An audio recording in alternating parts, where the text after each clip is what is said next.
Yeah, sure, I was blinded, but if you think about it, so what? Every time I blink, I'm blind. You don't just die just because you blinked. And so I just couldn't see for a while. So what? The spacesuit, we call it a spacesuit, but really it's a one-person spaceship. It's completely self-contained from the space shuttle or the space station. It has its own life support system. It has its own communications. It even has its own jetpack if you needed it, so you could fly around. You're just connected to the station by like a clothesline, so you don't float away. So you're inside this suit, and you need to get in it before you go out for your spacewalk, and it takes a while to get out of it when you get back. So you're inside that suit for about 10 hours. So you need water. And so inside the suit, mounted in between your chest and the hard fiberglass structure of the suit itself, is a water bag. But you're weightless and you're out in space. So how do you drink out of a water bag? It's got a tube up the top and then a bite valve on the top. So when you want to, you can lean over. You got to sort of grope for it with your lips inside the fishbowl of your helmet. But you find it, you bite it, a little bite valve, that opens it up, and then you can suck water out of the water bag. Great. Except during my first spacewalk, during Canada's first spacewalk, the bag was leaking.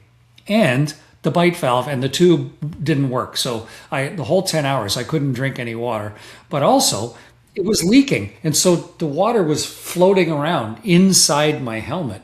Kind of weird, like the opposite of an aquarium. And one of those little bubbles of water picked up some contamination inside the suit and got it into my eye.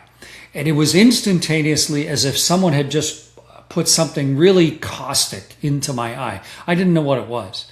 But all I knew was all of a sudden, one of my eyes wasn't working. And, if I tried to open it, you know how your eye reacts when you get a bug or something in it.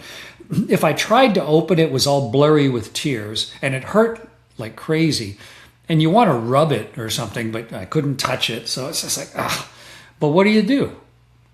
And I mean, nobody could really help me. And I still had one eye working. So I thought, well, I'll just, hopefully whatever it is, it'll clear. And I'll just keep on, it's why we have two eyes, right?